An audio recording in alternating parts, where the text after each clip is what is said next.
So,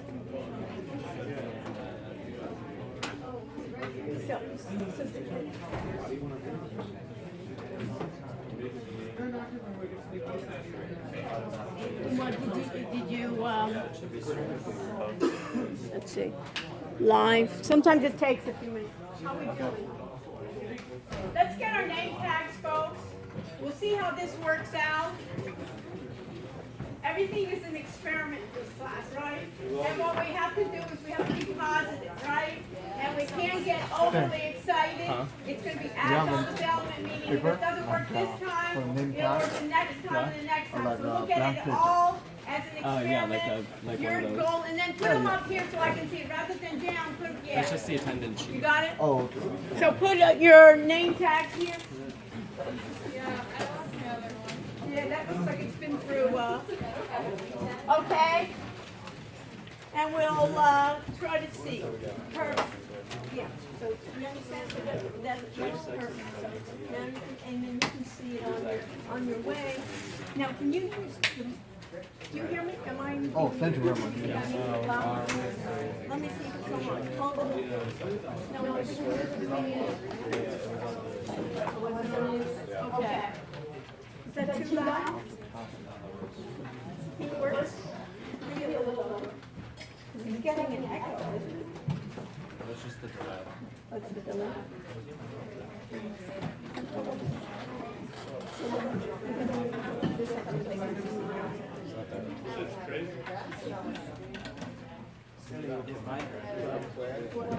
Might be easier if your laptop here and we put this way. We can't just like talk about like the bad stuff. We can just Put you up over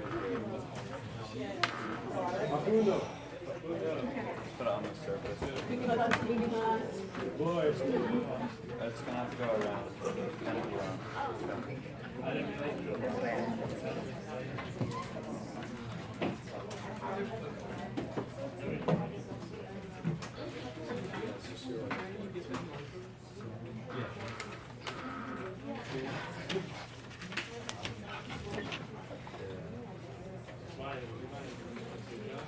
What do we see? Who are you?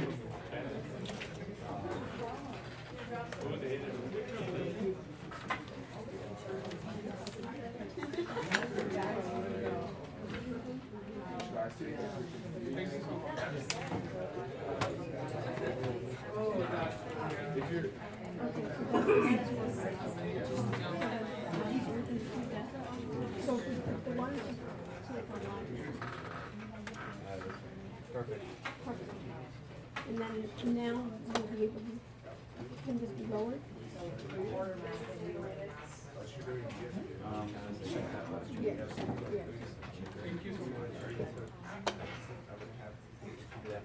Yeah, you want? So you always want it just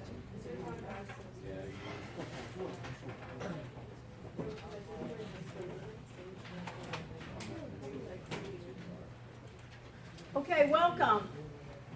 We're going to try this out. Let me, we'll use a couple of markers. This is experimental. And one of the things I want to tell you about technology, you're going to be responsible not necessarily as the technologist, but you're going to be what? Supervising other people. And one of the things that I'm teaching you not only are the skills, but how we're going to supervise. I want to introduce you to Alex. Alex is, you want to introduce yourself? Yeah, I'm a freshman. I'm majoring in finance and computer science. Yeah. So isn't that great? So he is in the Monday night class, and he's going to be working with me since he's in computer science all to help both classes. Isn't that great? So first of all, a show of hands for Alex that he's going to be helping us. He's going to be helping us. Are you in the audit area now, this section? Yeah. He's going to make himself his own group, giving what? His name, his email, and his phone. So basically, if you have issues as well and your group is having problems and you ask other groups, what's the next step level up? then is also to contact Alex to see, he's been doing also the homeworks, right? He's in the class, plus he has computer science background in the finance, so he can help. He's been helping us just prepare for this class.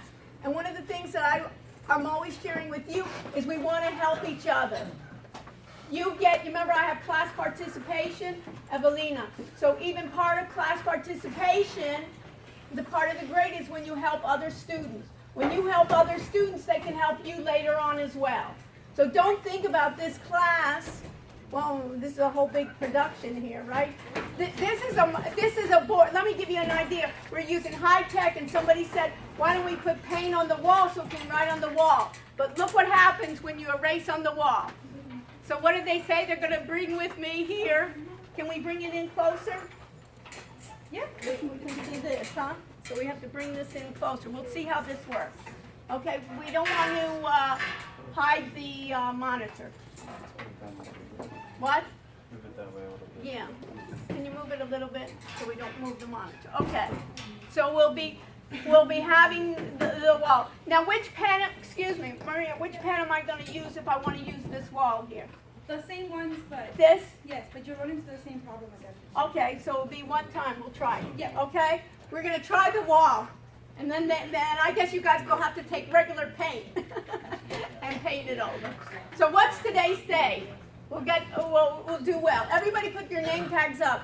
And if you have it here, make sure that it's on the sides here. Those people in the back, put it up even on top of your screens that I can see. So what's today's date? Wednesday what? 15. February what? 13. So we're doing well here. We're on a roll. Okay, 2019. So what are we going to be talking about tonight? We're going to be talking about data. We're going to be talking about database management systems.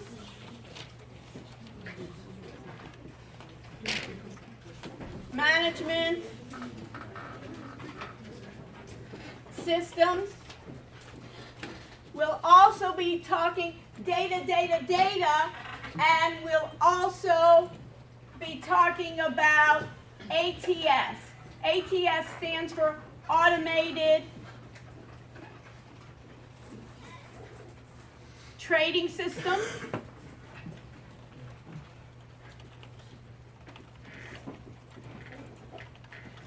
We'll be talking about indicators.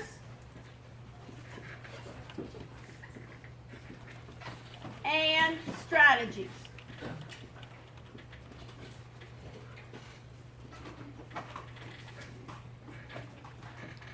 We'll continue our exercises in Excel, and then we're going to go to an automated trading systems platform. That's why I'm having us here in the lab, because it's a Windows operating system that runs NinjaTrader. There's NinjaTrader 7 and 8. And I want to thank Alex. We had, how many weeks? Maybe 2 or 3 weeks just trying to get it installed properly into this lab and the back lab. The thing that you should know here is use the NinjaTrader in the lab 7, not, did you hear, not 64-bit, but the regular NT7, or there'll be NT8 work. And of course, what happens as they do it, you say, I want it installed, you see the icon, but what happened? What do you think happened? Did they actually try to run it? No.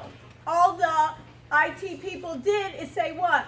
It's on the computer, but nobody bothered to check, to press the key to see if it worked, and there's error messages.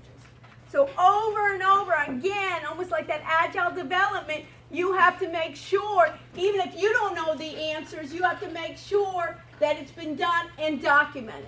Screencast or take a picture. Make sure that you get some reassurance. They already told me last semester this was done. And not until today did we have it, and it's still not perfect, but we go with the punches, right?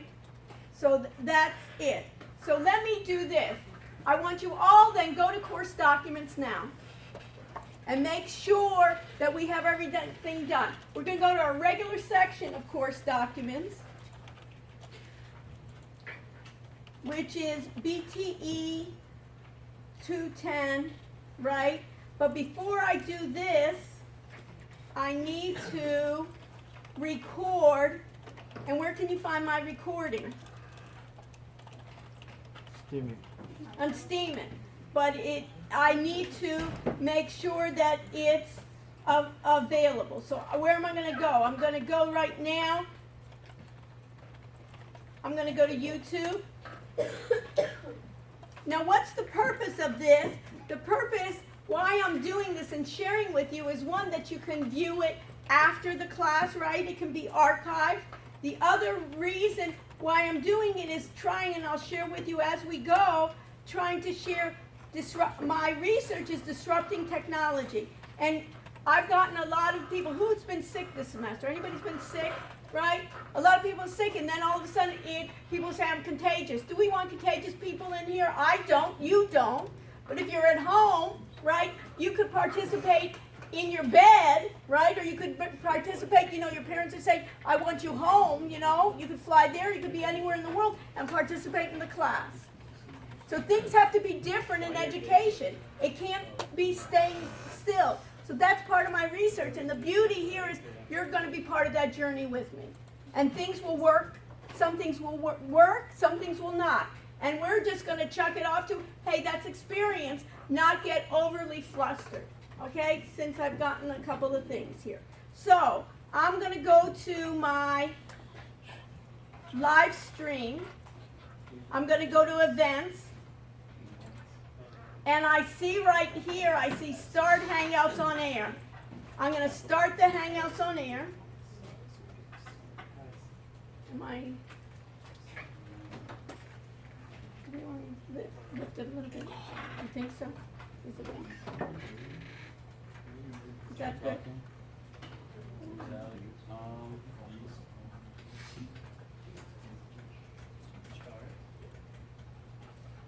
My own? Okay, I'm going to start Hangouts on air. I don't know if it was working before, wasn't it? Let me turn it on and off.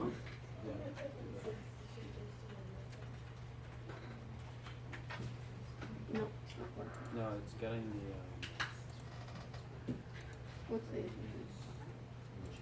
Okay, I'm going to start the broadcast. Okay.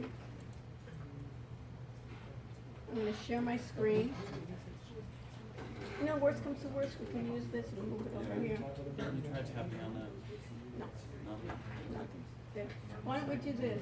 Is that working? No,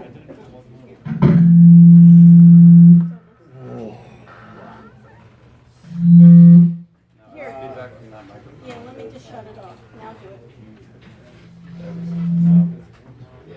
30 seconds. Okay, all right. Okay, technical difficulties. Okay, so we got this. I'm recording. All right.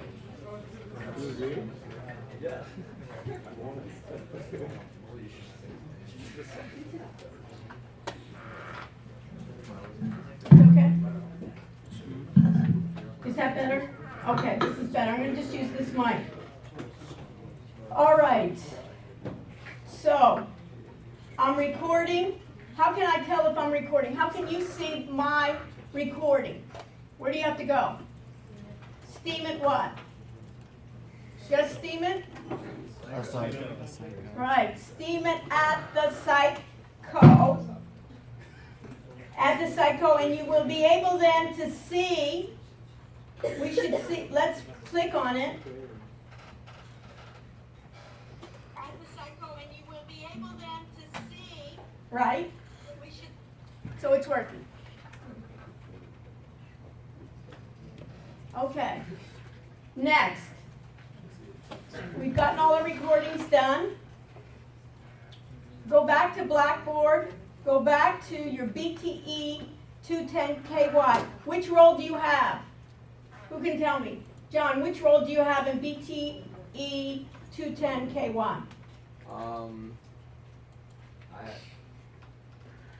KY, you said? Uh-huh. It's like, Which role? What role do you have? Who can help them? Raise your hand. Who can help them? Yes. Who can help them? Dan. What? The teacher's assistant? Just regular KY, where I am now. Student. Need to know. Need to know which is what, Dan? Which role? What are you? Like a student? You're a student, right? So that's your student role, right, John? Yeah. Student role. And we know need to know for this section, it's need to know. This is where your quizzes are. So, Dan, what do you need to know for your quizzes? You need to know your grades. Do you need to know your neighbor's grades? No. Right? So this is need to know. Now we're going to go to, where do we find quizzes? Assignments. Assignments, very good. So Jake, we go to assignments, and your last assignment should have been what? Quiz 5. What do you see on mine? Do I have the same thing as you do? No. Why? You're the teacher. What role do I have? Teacher. No, what role do I have? Administrator. I'm the instructor, right? I have the role, that's the thing of the role of the instructor. So what do I need to do for Chapter 4 security? Make it available. Let me edit the test options just to make sure. What do we have in the test options? So for next week, put this in your homework. Some of you are saying, I'm not sure what the homework is. So right now, make yourself a list of our homework, right? So one homework is what? Chapter 4 for next week. Now what do I need to do? The quiz. You need to read the chapter and you need to do the quiz. So some of you are just doing the quiz. That's good. But it's not enough. You need to read the chapter. Also the topics, the glossary at the end of the way you want to do it. So I have it here, display. I don't want to do it, due date. And I have all submitted here. All answers then submitted correct here. And I'm going to submit. How many times did I say? It's going to be given two attempts. We'll keep it 2 attempts, okay, rather than 1, because it's a learning experience for you. Okay, what should you then give me feedback for? What should this feedback be? It's there. It's there. That's all. We work together as a team, and that's what it's all about. Technology is giving feedback to each other, and when there's issues, try to get it early as possible. Because if I've made a mistake and we meet next week and you don't see it, we both lose out. Great. We got that available to us. Now let's go to course documents and figure out what PowerPoints are we going to download. So come with me on this journey, and you do it as well. Go to PowerPoints, and we're going to download then automated trading systems.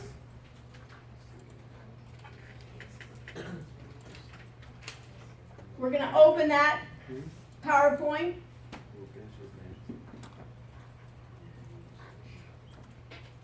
We're also going to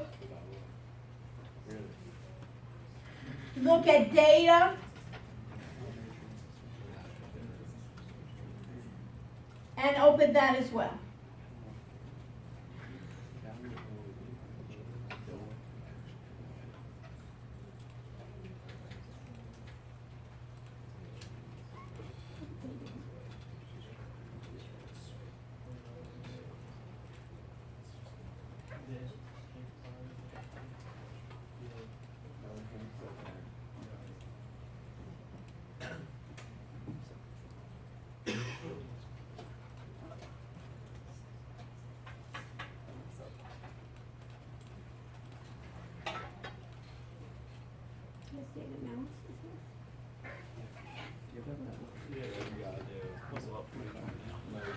I just want to take notes. It was fun. And they can do that action. We go to add.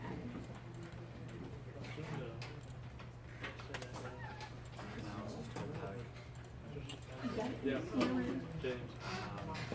Thank you. Okay, folks. We have automated algorithmic software trading, and we also have knowledge. You have both of those? Yes? Okay. Okay.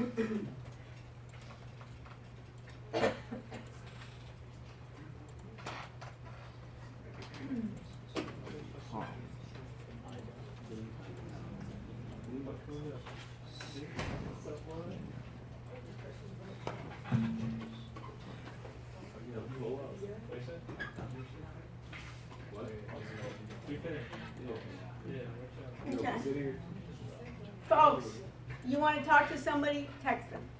Okay.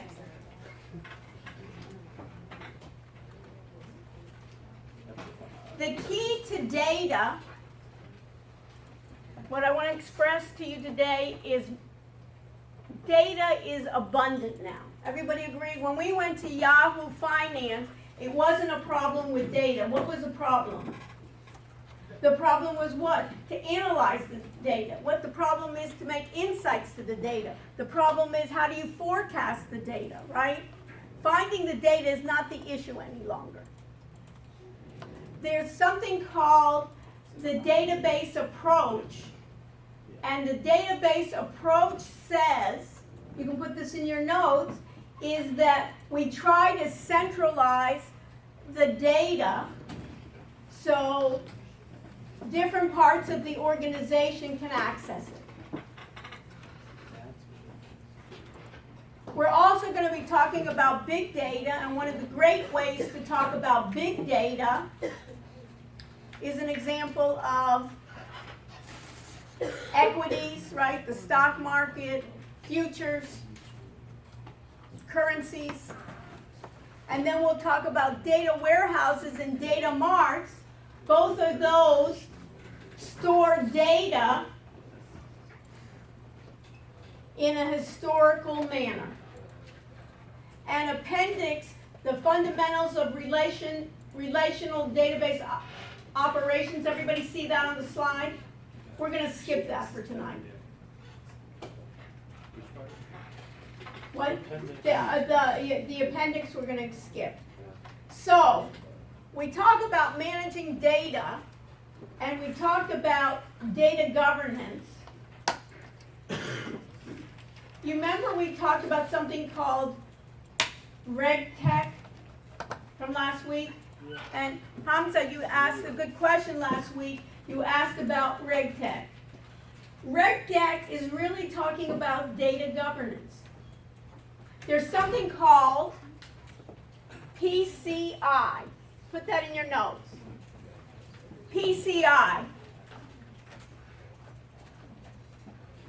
Anybody know what it is? And if you don't, what are you supposed to do? So who can look it up and tell me what they find? Payment card industry. Payment card industry. Payment card industry. Anybody ever use a credit card? Raise your hand. Anyone not, right? Everybody's used a credit card before, any type of payment. And when's anybody have their credit card ever stolen or compromised?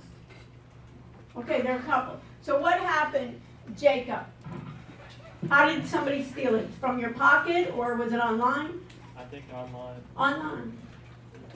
Did you, when somebody stole it, did they actually use it? Yeah. What did they buy? No idea, but they bought things. Yeah. Were you responsible? Did you have to take money out of your pocket and pay? No. Well, I called the bank. And You called the bank got refunded. and you got refunded. It happened to anyone else? What happened? I don't remember how they got my credit card. But they bought a lot of stuff. They bought a lot of stuff. What, do you remember any of the stuff they bought? I think they went to like a mall. And They went to the mall, shopping the mall. A lot of times you don't even have to physically go anywhere, right? The world is at your fingertips. You can be anywhere in the world. Get hers, and now there's websites, right, where you can buy credit cards. So who's responsible? The banks, right? Jacob said they're going to call for the banks. The credit card companies, the banks. So what the banks do you think the banks want that data to be secure if they have to pay for it? For sure. So there's something called PCI regulations that say if you're a vendor, you have to secure your data. You have to do due diligence. So that doesn't mean, James, that you're going to put everybody's credit card information up on a database that everybody can see. That is what we call compliance, and that's what we call, is an example of data governance, and that, Hamza, is an example of what tech reg would do. Just like we talked about SARS. Did we talk about SARS last week?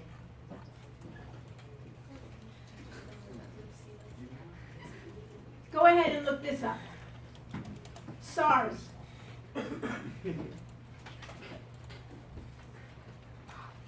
Anybody find anything?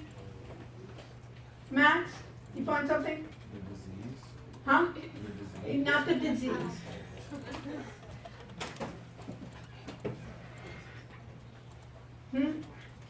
SARS. Suspicious? Anybody find? Go ahead and type in suspicious activity report. What do you get? Fuming, did you type it? Not trying right now. Let's try. Blaze, what do we get? So, Hmm? what is it? Suspicious activity report. What did you get, Mona? I know. It's a document that financial institutions must file with the Financial Crimes Enforcement Network following a suspected incident of money laundering or fraud. Okay, so what does that mean? So let's say, where are you from originally? Mona? Morocco. Morocco. Okay? So Morocco, have you ever heard about any money laundering in Morocco? Yes. Yes. Have we ever heard about money laundering in the United States? It's all over the world, right? So basically, let's say you and Hamza Max owns a bank, and let's say Jacob is the consultant, right? And he says, oh, I'd like to introduce Manal and Hamza. They're coming from abroad, and they have both suitcases of $10 million each. And Jacob says, you know, maybe I can make introductions, maybe we can do some business here. And what is Max's responsibility is he has to have KYC. KYC stands for Know Your Customer. Just like the need to know for security, you have to, now they're saying, especially after the Patriot Act, is you just cannot take, the banks can, in the United States, cannot just take money and all around the world, if you want to be doing business with the United States, they say your bank also has to work properly. You cannot just take money from anyone. You have to basically know your customer and say, Manal, where did you get that $10 million? And Hamza, where did you get it? And he goes, well, it's not going to be good enough to say I found it on the street.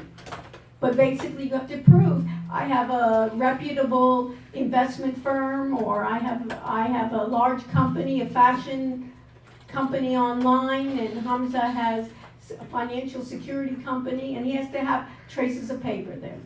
Whenever they get any money that's over $10,000, they're supposed to basically report it to the government, and especially report if there's a suspicious activity report. That is what? Is basically RegTech. They have to fill out all these papers. Hamza doesn't want to sit in the bank filling out papers all day. They want to do something more intelligent. So what they will be is the software program will be filling out a lot of the forms. They'll be doing the profiling and say, you know, this looks suspicious, or this looks great, or they have a history. That's part of that RegTech and the FinTech. And that's part of data governance. So you can see here that we're talking about data. Data has to be quality data, it has to be secure, and it has to have integrity. So my question then comes to Gia, is what is integrity, you think? What is data integrity? Have you ever heard of the word integrity? Yeah. If you say that my friend has integrity, what do you think that means to you? Like reliability. Reliability, that I can rely on somebody, that they're going to be truthful, right? That it's going to be honest. The same thing with data. When I look at data and I look at Gia's record, whether it's her GPA, when it says she has a 3.9 GPA, we should say, hey, it has integrity, that we can rely that that is the correct one. It's the same thing with security too. I don't want to be I can get in a lot of trouble if the university, for instance, gets hacked and all your credit card information gets distributed, or all your health information. So there's government qualities here, and you can get your data internally, personally, or externally. And what data governance is who's responsible for that data, where is that data traveling across the enterprise, and how do you master that data? So what they call it is a database approach. And a database approach, there's two parts. One is called data hierarchy, and the other one's called relational database model.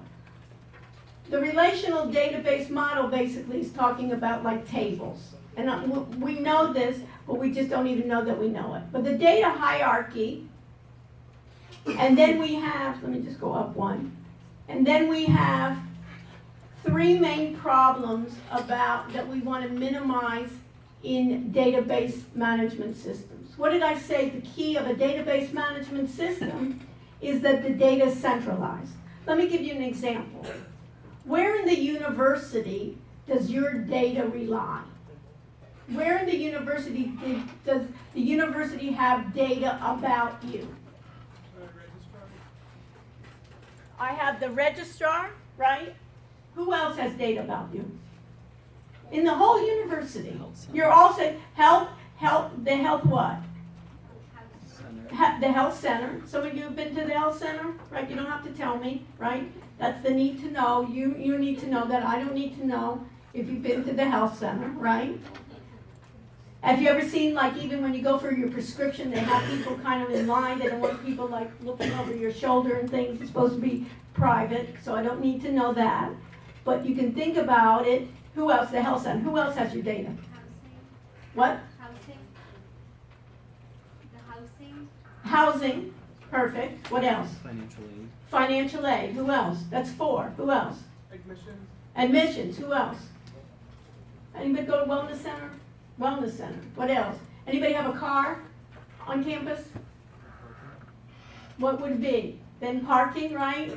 Getting those tickets. The library. Anybody on sports teams? If the sports teams on intramurals. Think about it. It goes on and on. And let's say Jake decides to move. Jake, where are you living now? In the dorms? Yes. He's living in the dorms, and then later on, he hits it big and he says, you know what? I want to move to Miami Beach, or he wants to move to Brickell, or he wants to move to Fisher Island. I don't know. Wherever he wants to move, he changes the address. Where's the address? If we talked about it in different places, then his address could be what? In 20 different places in the university. He basically doesn't even know who he's supposed to tell to change that address. And if it weren't a database approach centralized, everything couldn't be updated. Or one time they put it Miami Beach, sometimes they'll put it in Fisher Island, another time they'll have it in the dorms, another time they'll have it where he originally was from. A database management system then reduces the redundancy. It gets rid of data isolation, meaning that if I'm looking for a student that's foreign, that's a finance major, that's female, and has a GPA over 3.5, would it be easy for me to find it? And somebody wants to give a scholarship. It would be hard. If I had it in a database management system, it would be easier to query the data. And data inconsistency is the same issue. I wanted to maximize the security. Why? Because the data is all in one place. If it's all in one place, if somebody breaches that, they got all the data, right? That's an issue. I want the data to have integrity, that I can rely when it says Gia has a 3.9, and then I realize, no, it's really a 3.95, right, Gia? Yeah. We know that, right? So it's a 3.95, we want to be assured of that, and then it's going to be independent. Now, This is the data hierarchy. You need to know this. And let me just make an aside here. We have an exam going to be the week before spring break. There's going to be two parts to the exam. One part will be covering the readings and these PowerPoints and the quizzes. Basically, the terminology that we have from the book that I'm covering. I'm covering kind of what I think is important, but you're responsible for the readings of the book. The second part will be, and that'll be like multiple choice, true, false type of thing, similar to the quizzes in format. The second part will be our discussions in our class, our homeworks in our class, and we'll do a review. There won't be any surprises to the questions that I'll ask. I may be asking something about FinTech, I may be something about RegTech, it may be something about automated trading systems that we'll do today. So those are types of questions that you'll have. There won't be any surprises. And those of you that are with me and are helping each other and are up to date, you should do fine. Okay? So, among these types here, we have then a bit, which is what? It's the smallest basically now in the computer. We talked about it before. It's what? Tiffany, it's what? What's a bit? A binary digit. Binary digit. Binary, it's either on or off, 0 or 1. That's how the computer works. And then a byte is what? You're on a roll, Tiffany. You want to continue? A byte then would be what? Like a character. So if I look at your name, Tiffany, T is what? A bit or a byte? The T, the letter T is a character. It's a byte. And a field, we'll talk about it, a data file in a database. So let's make this viable. When you download it, and you know this, Tiffany, because, did you do the exercise from last week? Yeah. Where'd you get the data from? Yahoo Finance. Yahoo Finance, right? Yahoo Finance got you search, it's a database. You search by what? A symbol. What symbol did you use for your homework, Tiffany? What did you use? What company? I use Fitbit. Fitbit. Okay? She used Fitbit. And basically, when you downloaded it, each of the columns, so you got what? You got the date, right, Tiffany? You got what else?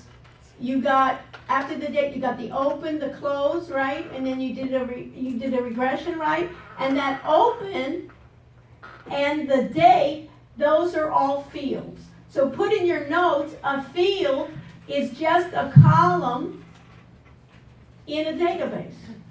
It's a column in a spreadsheet. And a record, put the word record. A record in a database is the row. So one date across a row is a record. And that whole spreadsheet that you use, Tiffany, is then a data file or a table. And the database is that we could have a number of companies, right, or a number of dates hooked together. Okay? So this is what we're talking about when we talk about data. Everybody with me so far? The next thing that I want is to go to the other one that you have, the other PowerPoint, which is called Automated Algorithmic Software Trading Systems and Robots, Applications Using Big Data. Everybody see that? So we got to figure out that this is really the future. Remember how we were talking about the future of AI? We were talking about the future of software, and it's going to be invaded. I don't care if it's in finance, if it's in marketing, if it's in accounting. You show me one area that this is not going to be invaded on using the big data. So, we need to know these terms.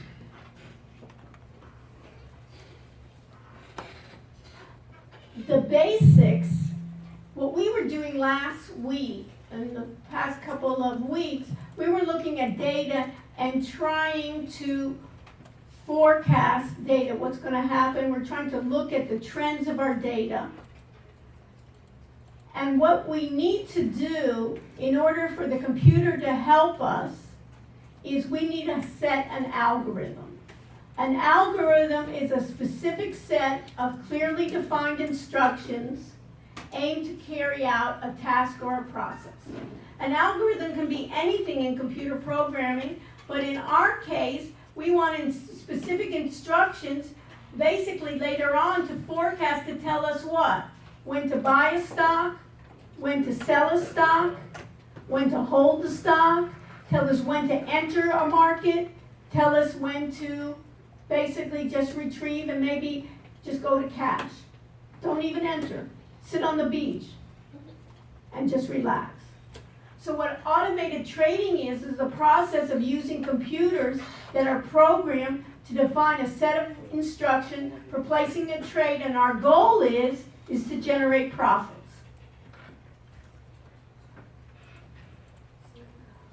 We know about high frequency trading because high frequency trading is going to be moving in and out of our positions in seconds or fractions of a second. For our simulation purposes, we're going to start off small and not do that. But we talked about it last time that maybe on the stock market, maybe 80 to 90% of the trades are done by these what we call trading robots. The advantages of automated trading systems, and Hamza, remember when I was talking about questions, these could be questions, for instance, in the exam, is the advantages is that it minimizes emotions. What does that mean? I think it's like presents more rational. Yeah, that we don't get overly excited, right? We as human beings, one of the beauties of being human is that we're emotional, but sometimes we let the emotions take over ourselves. And one of my research projects that I want to do in the future is, you know how people are almost addicted to gambling? They get addicted to sometimes trading. When they start losing, I'm wondering, are they rational when they start losing or when they start winning? You know, how it's like greed. You know, have you ever seen people when they get too greedy, take your money and run? Have you ever heard the song? We should play it. Maybe find it. You know, the gambler. You know. Know when to hold it, know when to walk away. Almost anybody sing, and we can bring a guitar and we could sing that together. Maybe we'll do that later. So you want to find that on YouTube? We can find that song. Kenny Rogers, you know. Anybody can find that Kenny Rogers, the gambler. You know, we can play that to see how he's doing. But anyways, it's here. Can we hear it? Yeah, let's play it. Can we hear it? I don't think so. Hypothetically, can we hear it? It's not coming from here. Maybe we don't have it here. Okay. Met up with a gambler. We were both too tired to sleep, so we took turns of staring Maybe get it first. out the window at the darkness. The boredom overtook us, and he Okay, began to fine. speak. He said, "Son, I made Maybe. a life out of reading people's faces, knowing what We the gotta cards get the rhythm by the way of they the chorus. live their lives. Yes, skip So the if you rhythm. don't play the ball, know when the ball up." We can't record too much or else we're gonna get YouTube. It's gonna say that I violated the copyright, right? This should be our automated trading system. So when we make some of you do your projects, you can put that in. Okay, cuts. All right, so thank you. I got my DJ here. We'll play better songs later on after 8. We'll do better songs. Okay, but are we back on? Yeah. Okay, so it'll be able to preserve my discipline and improve my order entry, diversify my trades right at the same time. So I'm able to do that as, well, let me just enable here the editing.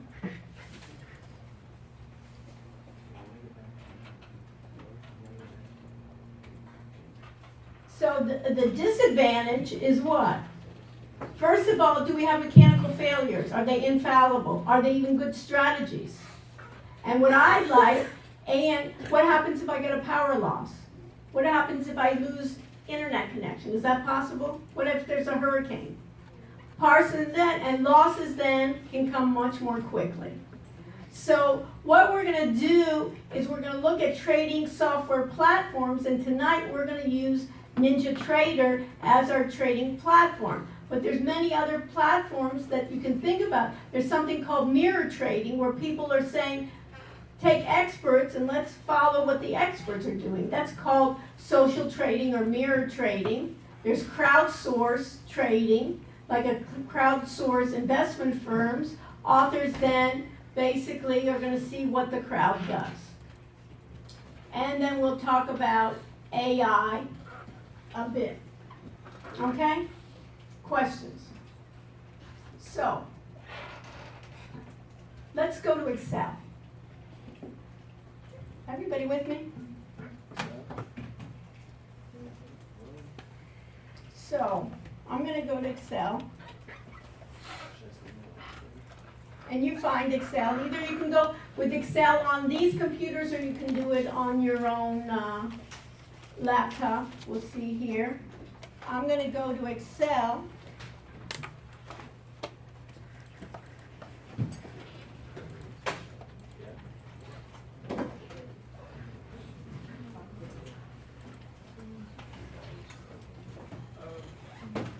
And you remember when I had Excel, I have these columns here.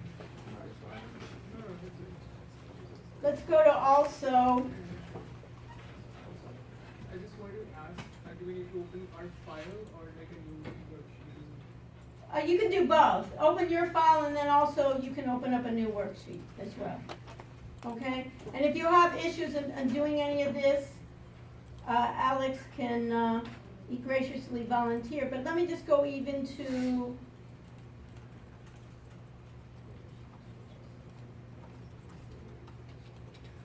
right? We can go to your spreadsheet, or we can go to Yahoo Finance, remember?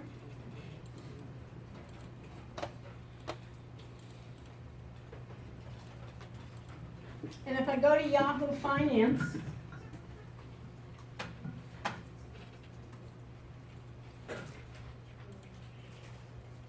and I'm just going to do my Apple because I did before. You can choose any one you want. So I'm going to choose my Apple. What's my Apple symbol?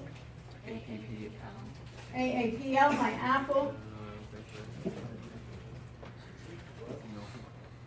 And I'm searching for my Apple. And if I want, I can add it. I want to go to historical data. I can look at how it's done in the past 1 month. It looks like it went up, right? And if I go to historical data, this is a question for the class. It's a good question for the test. Facundo, what are the column headers? It says date, open, high, low, and close. And if I looked at those in database terms, what are they called? X and Y. Well, in database terms.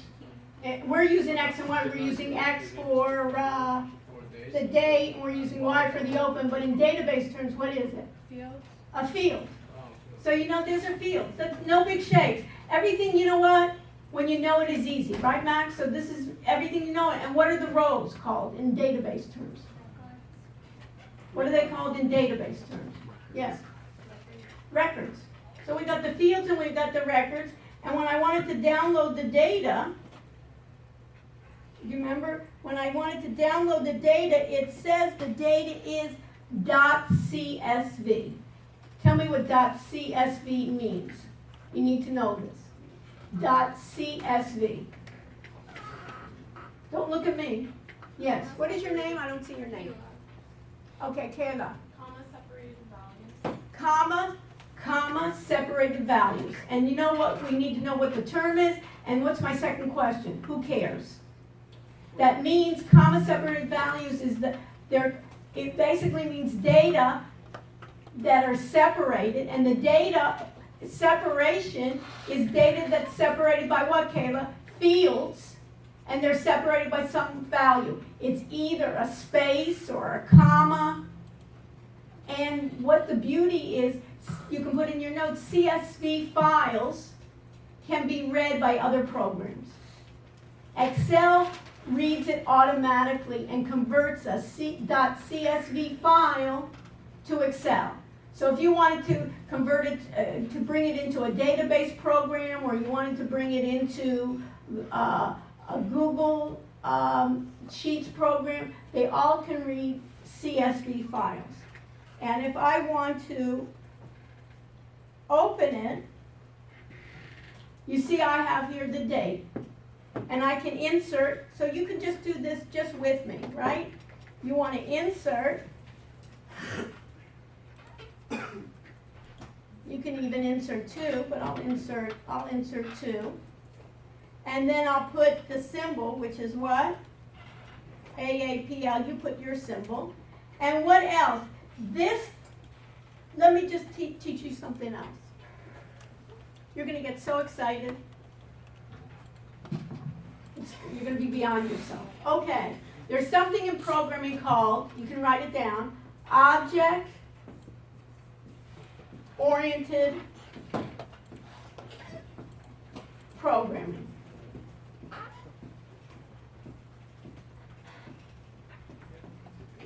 Object-oriented programming. And I'm going to tell you, who has never programmed before? Raise your hand. Wow, we got a few. So that's beautiful. So Kay, you want to work with me? Sure. So what I'm going to tell you is you know it, but you just don't know the terms. What object-oriented program means is that we're working on an object, and put it in your notes. Objects have what we call properties and methods. An object is like a thing. An object is basically something you see. So in Excel, one object is a sheet. Another object could be what? A column. Another object could be a row. Another object could be a whole workbook. Have you heard those terms before? Of course you did. You just didn't know they were called objects. Now, in order to work on an object has properties and methods. Put it in your notes. An object has properties and methods. Properties are the way something looks. Properties are a way to enhance. And methods are like verbs, are some kind of action. So how do you get to a property or a method in Excel? So right now, what have I highlighted? Kate, you're with me. You're on a roll. What have I highlighted on the screen? Column what? Column A. And what do I want to do with that? I want to make it in a different format where I have the day and I have I have the month and the year, just like we did before. So how can I get to the method? And that date, am I really changing the date? No, I'm just changing the look and the feel of that. So is that a property or is that a method? James? Property. It's a property. It's just going to change the look. So look what I do. I right click. You can right click with your mouse. And you're highlighting the object. You're right clicking and you're getting all the properties and methods. Put in your notes, you're getting all the properties and methods attached to that object. You've done that, with command and so forth in a Mac or a Windows all the time. You just didn't know it was called that. Question. How are we doing? Blaze, okay? Great. Now, how do I format my cells, Blaze? How do I format my cells? Format cells. Now, do you think that's a property? Yeah, I go to format cells. And what do I want to format it to? Date, right? And how do I want my date to look? Wednesday, right? I say okay, and everything changes. Did you all get that? We did it last week, right? Okay, Nothing new, but what are we doing? We're just calling it what? Object-oriented programming, so we're changing what? The format, which is really like the properties, the way it looks. Anybody go out on Friday, Saturday, right? What do you do? Anybody dress up ever? You're basically just changing your property. You're still the same person, right? You're just changing your look. It's just the look and the feel. So we got that. So now I have the open, right? We were doing this before. So if I just take my open and my close, let me just go down for a while, and I go this part. And what do I need to do to create a chart? Insert, right? And then what do I do after I insert? I'm going to go to a chart, right? And what did I want to do? I wanted to go to, in this case, what? I wanted to go, and then what did I want to do? I could then what? Take one of these and I could add a trend line. You remember? Now, we did the linear and we did the polynomial before, but right now I have something called the moving average. Everybody see that on my screen? You see that? You see that, James? Where I have the moving average? Yeah. I can click on the moving average, and what does it ask me when I click on the moving average? Periods. Periods. Now you tell me, what is a moving average? Who can tell me what a moving average is? And if you don't know what a moving average is, what do you think you should do? Everybody knows, who does not know what an average is? Jacob, I bet you know what an average is, right? Yeah. It's basically what? Taking taking numbers, right, and dividing by the number of numbers. What's a moving average mean? Basically, a succession of different averages from different data sets. It's basically taking, by periods, taking a set of numbers, right, and moving down the time series and taking it through the numbers. So I can do it on my graph here, right, and say, let's say I do 2, right, and in this case I would do my 2 moving average, right, and let me color it different. So I can have it, in this case I want to give it a different color so I can see it. Let's give it red, right? So it's very close to what I have. If I did another moving average, right? Right? If I did another moving average, add a trend line, and what I could do is I could add more. In this case, I could add a moving average, and I could add then, let's say I could make then the period, I could change the period to 3 instead, and I could change it to 3. Now, what I also could do is, let me just get rid of this for a second, move it over here, and let me go back.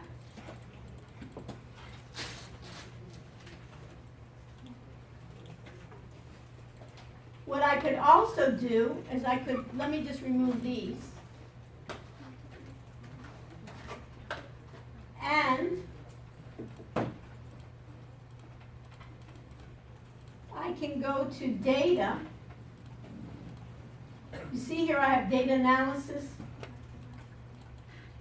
If I have data analysis here, I have something called moving average. And I could say okay. And notice, what is it asking me? What's it asking me on mine? It's asking me what? My input range. I could give it my input range. Just look here on the screen with me. I could give it my input range, and let me just put my input range. I'll do this. This is my input range. And then it says labels in the first row. I can say labels I have. And now I can then say, what is my interval? Let's say my interval will be, let's say 5. And I say, okay. And let me just put it, my output range, let's say I want my output range to be right here.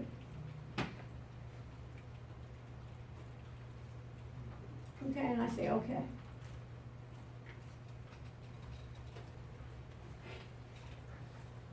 You can sit, stand by.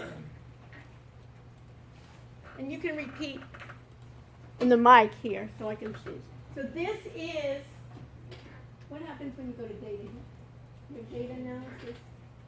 No, just click on data. It's not showing. Let's see if we can, let's go to file. Let's go file and let's go to, they may have, data analysis. Do we have data analysis on these machines? Yeah. Huh? Oh, you can? Click it now. You can get it? Is it on now? If not, just look at my screen. Turn No. off the actual mic. What's analysis? Oh, yeah, maybe. It says you have to enable it. Okay. Add anything, and I'm Okay. trying to do it now, but See if you can do it. 'cause when you take it If, out, does it work? Yeah. What is it? Do we have it?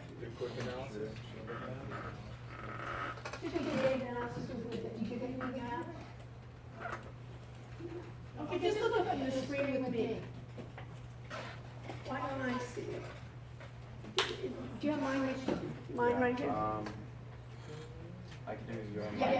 Yeah, get mine. Okay, just look with me. Why don't we see, oh, we're seeing it? Okay, look with me. Everybody see what I have? I did a moving average with NA, and then I have this formula that says what? Anybody can see that? Average B4 through B8. So it's B4, the data of B4 through B8, and then tell me if I go to the next cell of D8, what should the formula be? So how did you get data analysis? Yeah. Go down one for me.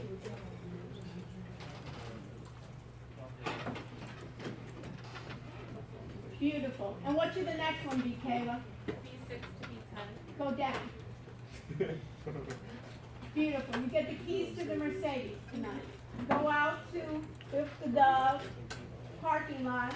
I'll give you a key and we'll try to find it, okay?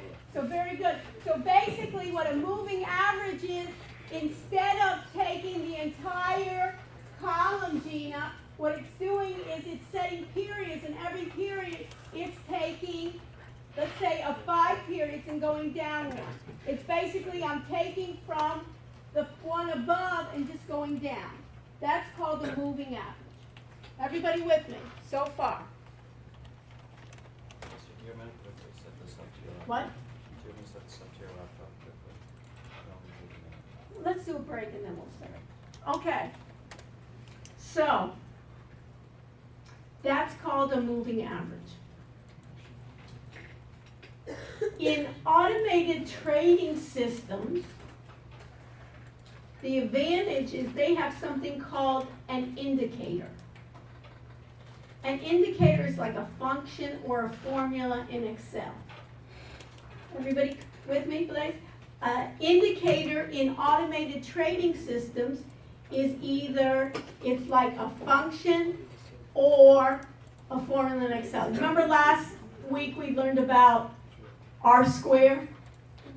R square is an indicator.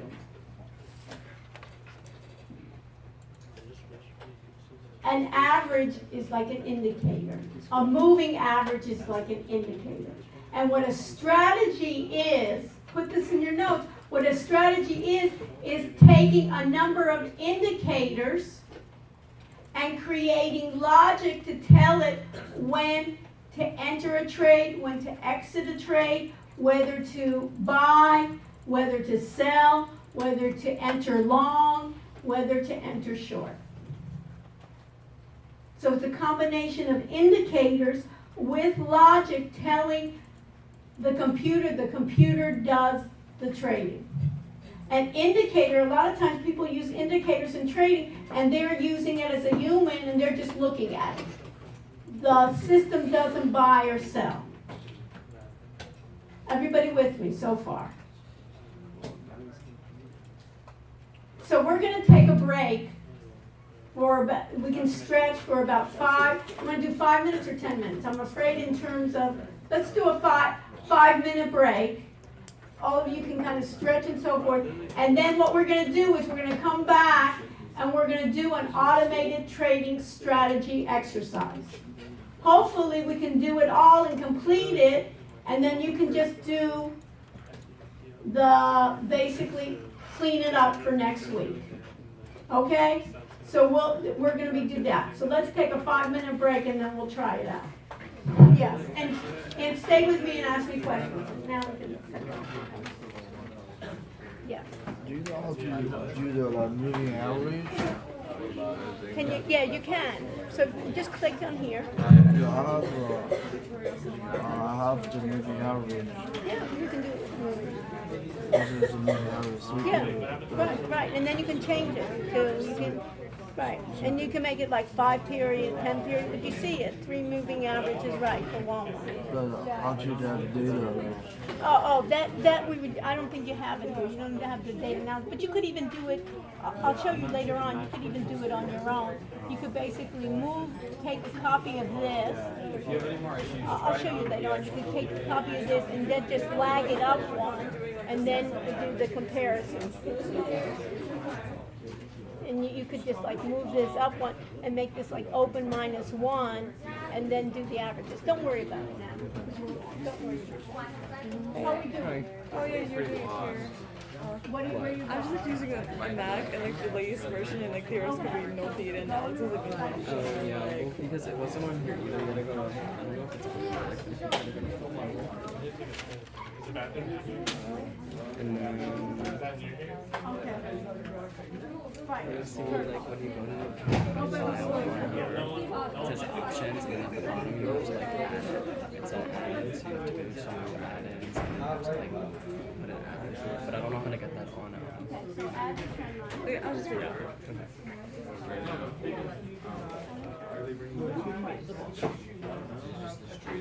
Okay, well, yeah, that's Oh, you're on. fine, but then you want to add the trend line. You're on camera. You want to like equate chart. So you want to run it first, right, and then you can move it.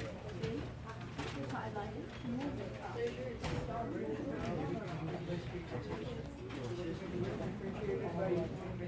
I just like clicked it.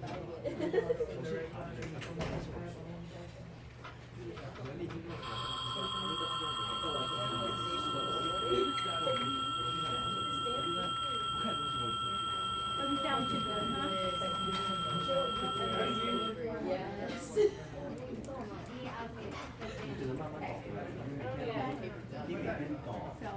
that's the trend line. This is your trend line. Okay, that's format the trend line as linear.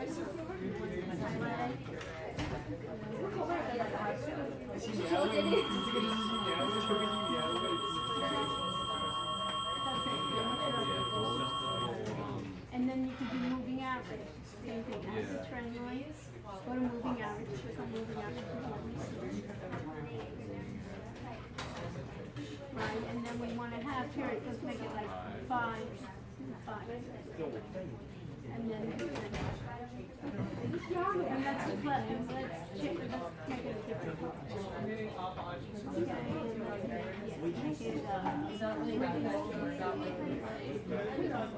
and let's make it so we can see it's all very close. Yeah, you can see that's something now. Okay, now we'll look at it. Yeah. Something. It's just I have Mac. What? I have the latest stuff on Mac.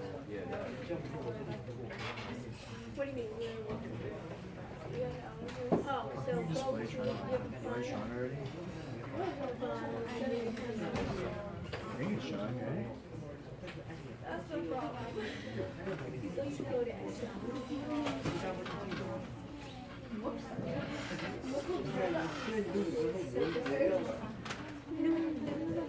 Google, let me see on data. Go to Google and type data analysis toolpack for Mac. We're not gonna use it, so don't worry about it, but you can look and see, how do you get data analysis toolpack on the Mac? Yeah. I think I got like a trend line. Yeah, okay. Moving average. I have 2 trend lines. You don't have a moving out, yeah, you have a moving, okay, so change the color, Okay. and that way you can see. This is that one. Yes, it's that one, How very do I close. get the wide? The linear. Yeah. So click on it again. The trend line or The markers, right? Click on the one of the markers. Just open. Right, and right click. format trend line? Yeah. Okay, yeah, so you can go like linear. And this is what you can display on chart. Got it. Okay. Perfect. And then the other one display on the Okay. page. And then you can move it. Also, during the week, I uploaded mine as Apple, forgetting that you did Apple Okay, as so well. do it again. Can I re-upload it? Yeah, Okay. sure. Thank you. Folks, if you, the whole purpose of what? Agile development is that you upload, I'm gonna make it flow over. Sounds like I'm panting, like I ran a marathon. Is you can upload your improvements every week. So what you learned today, you just dated it, second upload, and what are the differences? This is creepy. I feel like I'm in a horror show.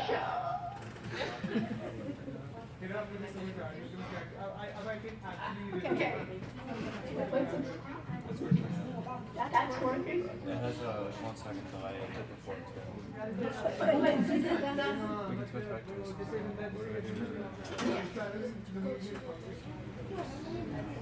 Yeah. This has too much delay. So how are we doing? Pretty good. Ladies, help your neighbors.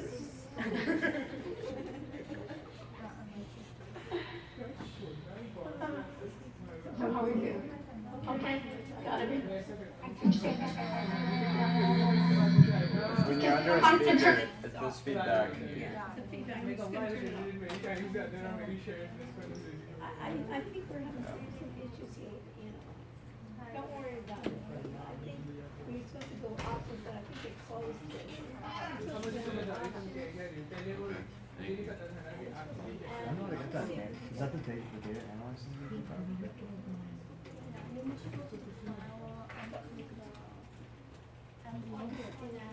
File with what?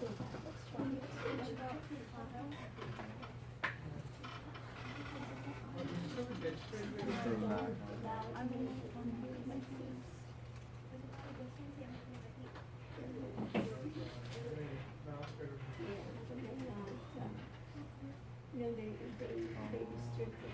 So we probably have to ask.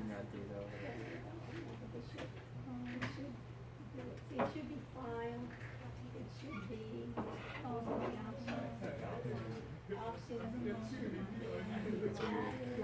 do it on your own. See if you can do it. Okay. Thank you, Do though. it on Mac or you have a Maybe I'll probably prefer it on here. Mac. So folks, do me a favor for next week. Those of you that have a Mac and you have Excel on your Mac, Google, and then you can do this as well, Alex, is Google Excel options, add-ins, and data and analysis toolpack. It should say analysis toolpack. Did you get it?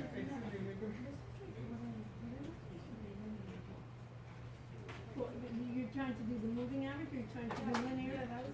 Yeah, that's good. No. You're on time. make a column up? What? No.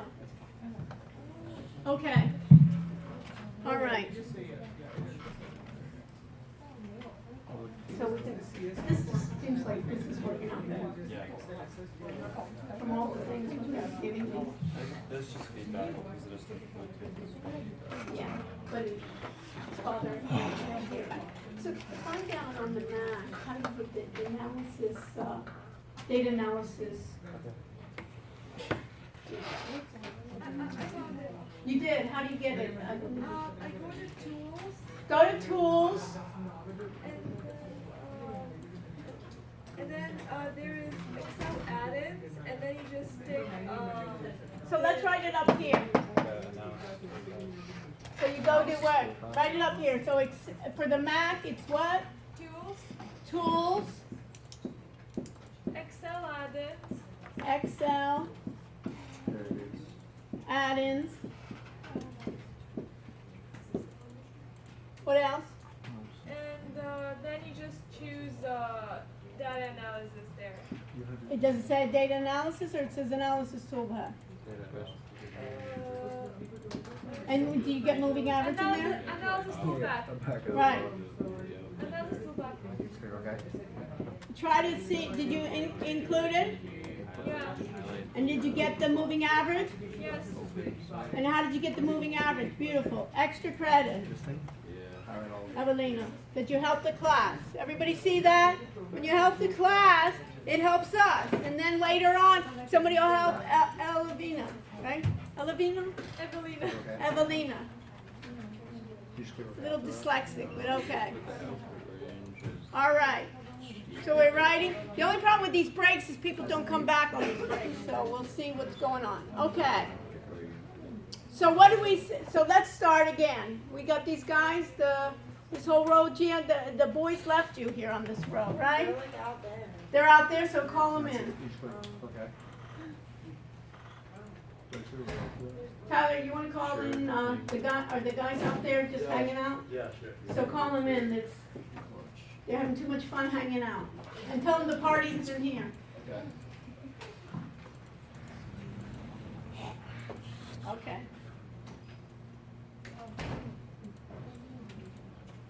Excellent.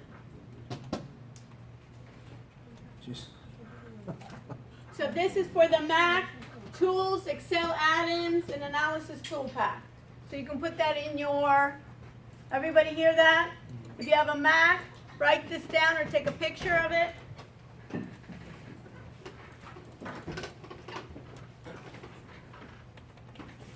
Okay, everybody with me so far? So what I want to do, I consider a moving average, right? And a moving average can have a number of periods. I can have few periods, or I can have many periods. So the next thing I want you to do is we'll close Excel.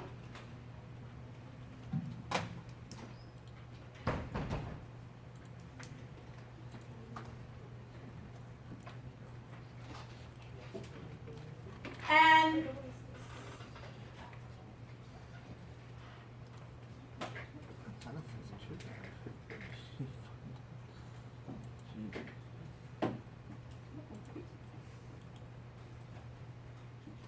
I'm going to minimize this, and on your desktop, you should see something called NinjaTrader 7, right? Not 32, not, it'll just say NinjaTrader 7, not 64-bit. I want you to click on it. Just click on it and see what happens. NinjaTrader 7? NinjaTrader 7. And if you have problems, have your neighbors help you.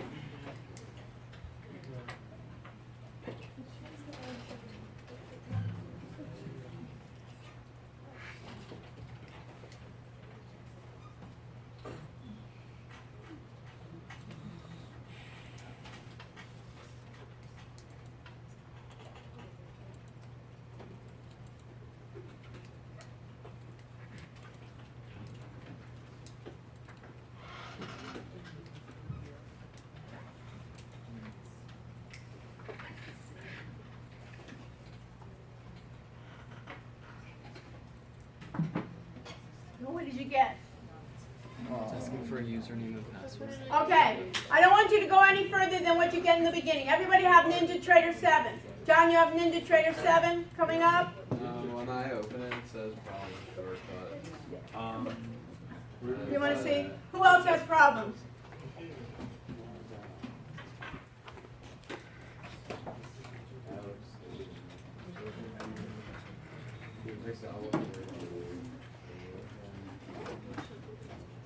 You should get this.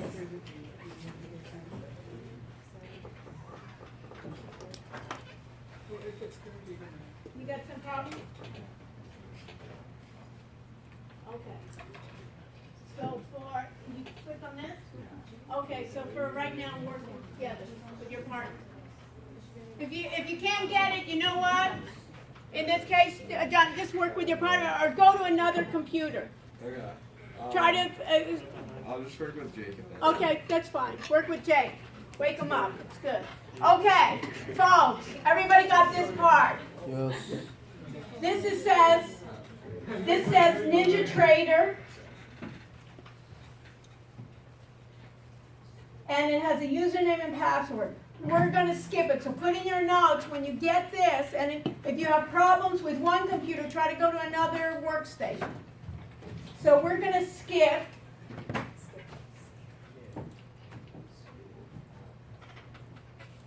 And we're going to have this control panel, and then we get a control center. And look what's happening here. This looks like somebody screencast this, doesn't it?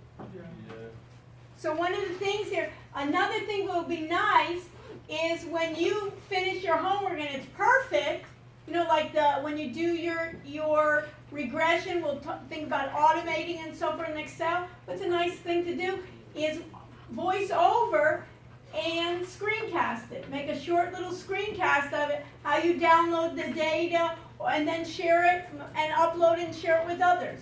So from other people, isn't that great? When other people are having problems, hey, just listen to my screencast. It's a great idea. So this is tips they have. We're going to skip the tips for right now. I'm going to close this chart right now, because this was before I had this. I'm just going to close this. You should just get this. Everybody have this?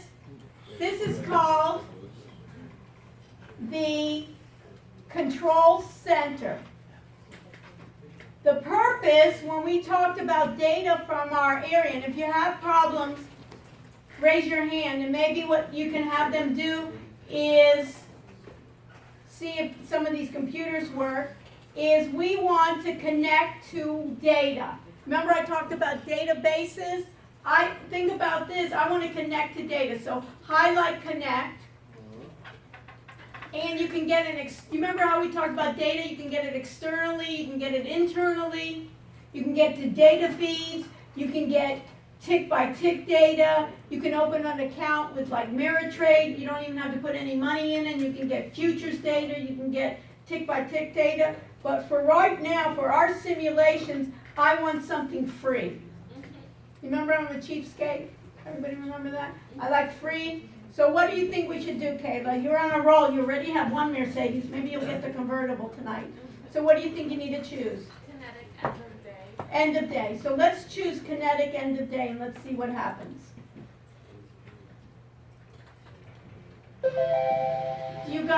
Did it ring for you guys too?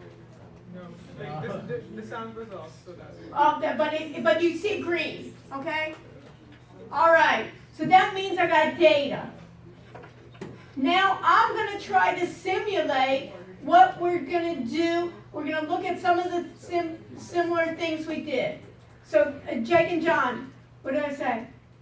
Text, if you want to talk to each other, okay? I have a hard enough time with my voice. That's why I'm miking too. Okay, so what I want to do right now is I want to first create a chart. Remember we did it in Excel, we had data, right? And what did we do? We inserted a chart. This is a software platform for trading. So what do I want to do? I want to go to File. Everybody do the same thing, and you can make contact here, and I want to go to new, and I want to go to a chart.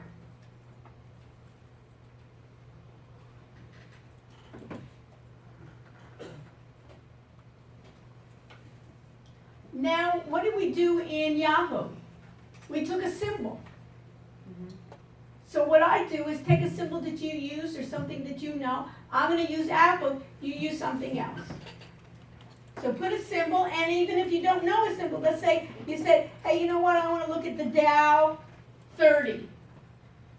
And later on what we'll do is we can create an instrument list, and we can have the computer look at a number of stocks. That we don't have to try each stock symbol. We can make a number of them. For right now, we're going to pick one. I'm going to pick Apple. You can pick any one you want. And once you pick it, you want to click, you see here where it says new? You want to click new. So my symbol is my object. And what's to the right here? You see the left pane are my symbols. What here, K, what is to the right? In object-oriented terms, what does that seem like it would be? We said an object has what? Properties. So what do you think these are? Properties.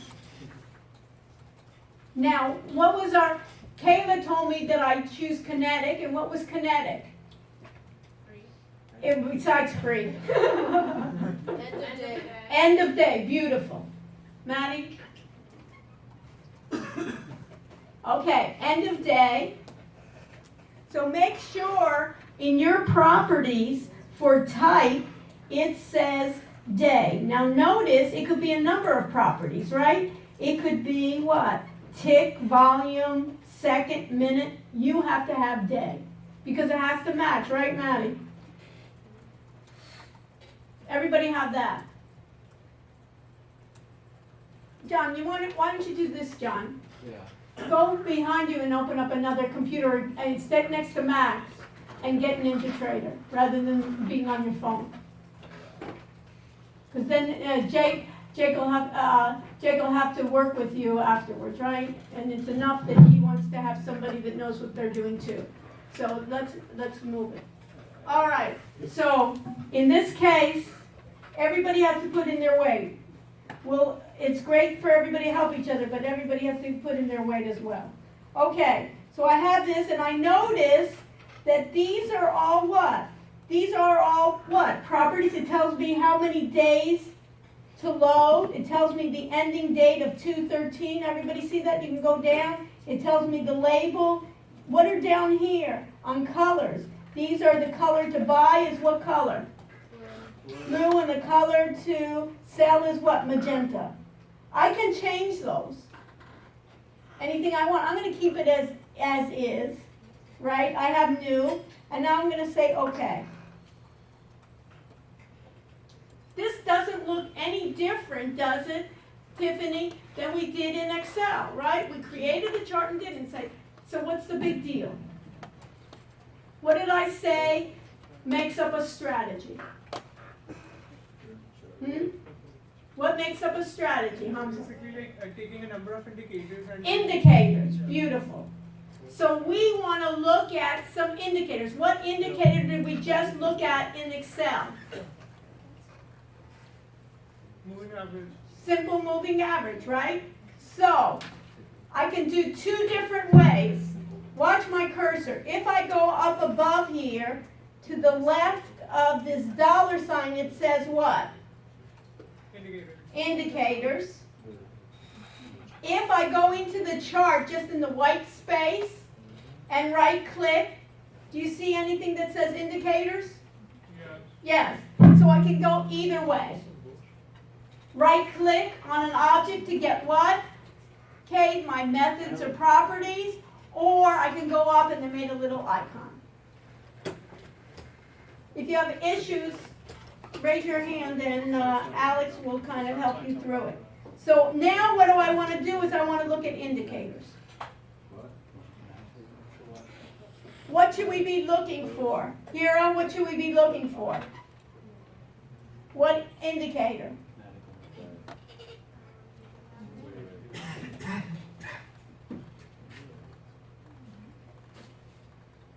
And what we're going to be looking at, you remember that what did we use for the strategy last time when I showed you an indicator was what they called a simple moving average. So look, what are the initials for simple moving average? SMA. Yes. Did you have a question? She has to raise your hand and then Alex will look around. What's the indicator for, what's the symbol? SMA. So click on SMA.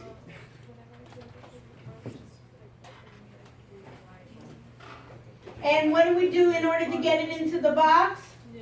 New. Beautiful. Now,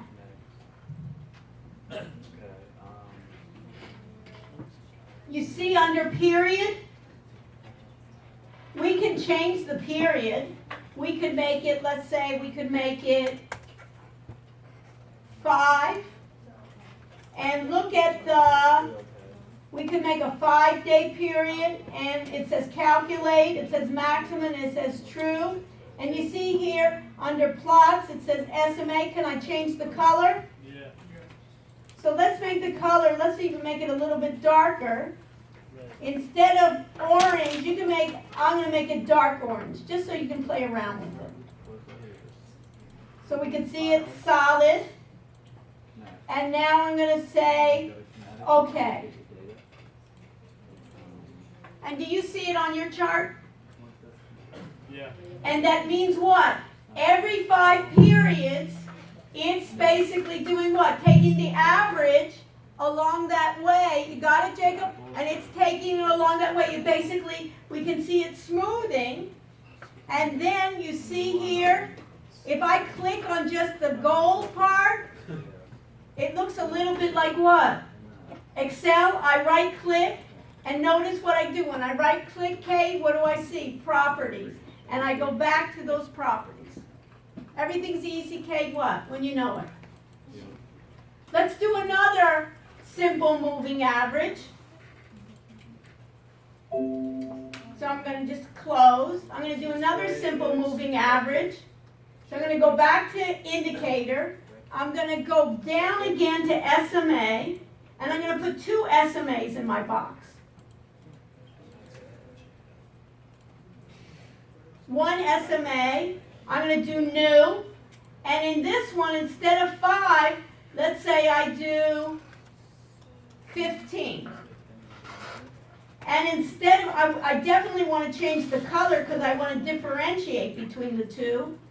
And let's do another color, let's do maybe dark green. Later on, you can play around with it. And now I'm going to say apply, and I'm going to say OK.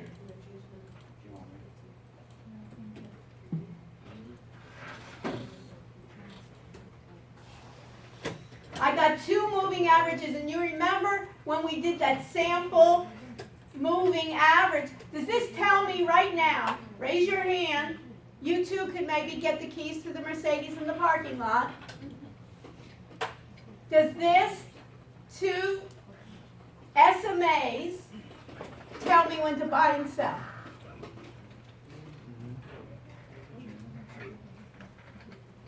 How many think it tells me when to buy and sell?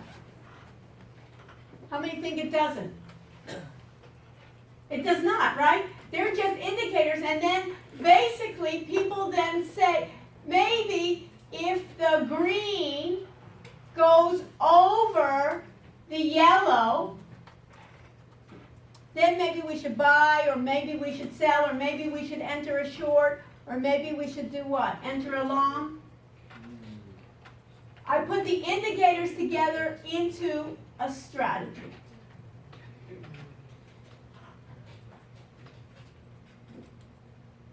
With me. You have problems. Alex is here to help you because you're going to have an assignment. You know, this is not just for our entertainment for tonight. We can go dancing or something else for entertainment or listen to music or something. So, but it is fun. Now, what I want to do is I want to remove, and then you know what's going to be nice? Let's go to the control center. And in the control center, let's go to tools. And let's go to edit Ninja Script. And in this case, I want to see the code behind what? An indicator. Now, in Excel, they give you formulas, they give you functions. Remember we did the polynomial? And then you remember they gave us what? Linear regression? They have code there, but we didn't look at it. In this case, this is open source that you can look at the code. What's the advantage? The advantage is that you can use some of their indicators already and you can modify the code. Or you can tell your programmer what you want to do and they can modify the code and they don't have to start from scratch. Or you can bring in other indicators that other people have given out for free in the open space, or you can buy indicators. Or what a lot of people do is really what they're interested is not just the indicators, but give me the strategy so the computer can trade. That's the beauty. That's where the artificial intelligence and the learning is coming in the future. I want to give you this whole picture rather than in the beginning I showed you the code and everybody was reading it, but what is really behind that? What is a simple moving average? So great. So let's look at an indicator, just to look at it. We'll go to indicator. And what are we looking for? SMA. And notice, by the way, you'll get excited too. See this? Lin reg, what do you think that is? Linear regression. Did we do that before? You see here where we said here R squared. Did we use an R squared before? That's already built in.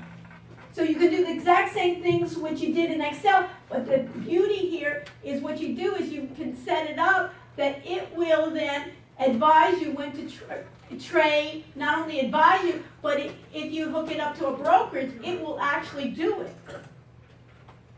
Now what the condition is that you have to give a good strategy, or guess what? This can lose your money a lot quicker than you could manually.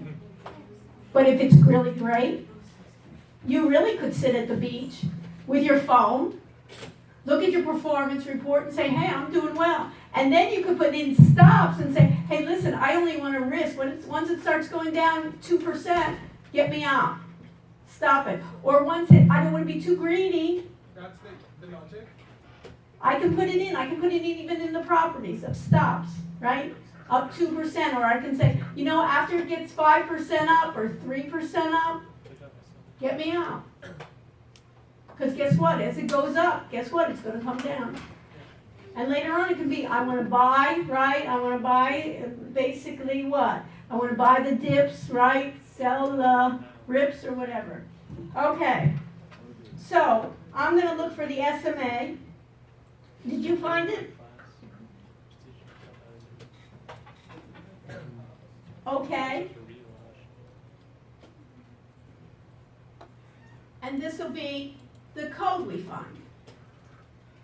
This is how to do the SMA. Is the simple moving average, Evelina, in Excel? Yeah, you found it. They have a moving average here. Just as well, you have a moving average in Excel. And notice it says right here, SMA indicator. You see that? And you see here the description, the SMA is an indicator. Then they have, basically they have an, oh, look at this, when it's built in, what does this say here? Who can tell me? What is this, even though you don't even know programming, what does this say? The SMA by default is what color? Orange. We saw that, we changed it, we wrote it, and said we want dark orange. But by default it gives orange. So you could go into and change it and write dark orange, but why bother? A lot of times you can just do it in the properties, it's easier. But you can do both, and then if you see here, it's set, and then there's current here, and look at here, they give you the last input divided by the math minimum, and here it is, the equation. We don't need to change it because we're trusting that they do that simple moving average correctly. But I just wanted to show you that you can even look at an indicator. Everybody with me? So what do we want? We don't want just indicators. What do we want? Jacob, what do we want? We just don't want indicators. What do we want? We want the computer, if it's smart, right? We want, and if we're smart or we know how to get smart Properties. people, strategies. Of course. I want the computer to do it. Okay, so, everybody with me so far, we're doing great. So, let's do it, let's go back to our chart. And you know what? I want to remove this. How can I remove it? I click on it, that's my object. And what do? In order to get my methods and my property, I do what? Right click, right, Maddie? And then how do I then remove it? Maddie, how do I remove it? Huh? Just delete it. It's, what does it say up on the screen there? What does it say? Remove. So let's remove. And what about the other one? I click on it, right click, remove. Simple. I want to show you that this is just an object, and you can go all the way back, right? And you can see, so a lot of times you can see how Apple did. Look at this time, it did really well, right? I should buy here and sell here, right? It's easy to tell me when I see it, right, from the past. But the question is what? What am I going to do in the future, right? So now I want to go to a strategy. So how do I get to strategies? Either I right-click in the white space, or I can go right here where there's like a $sign here and go to strategies here. Either one is the same. So let's go to strategies. And which one are we going to choose? Which one, Feng Ming, which one are we going to choose? Sorry, which one are we going to choose? What? For what? Help them out. Anthony, help them out. Which one am I choosing? How did I get here? Are you at the same place? Feng Ming. Yeah, I like the same place. Huh? Help them out. Anthony, help out your neighbor. You right click, and you go to Huh? and you go to strategy. Okay. Okay? Yeah. Which one am I going to choose? Crossover. Sample, MA. MA is for what? Moving average, crossover. So everybody choose that. How do you get in the box? Double click or new. And look at this. This says what?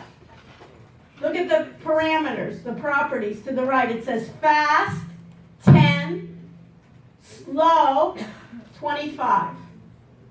What does 10 mean? Rue, what does 10 mean?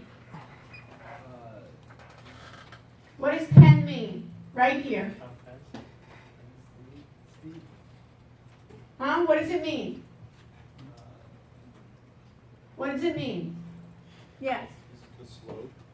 Well, no, it means I'm taking 10 periods and getting the average. Every 10 periods, right, Tyler? Every 10 periods I'm taking the average.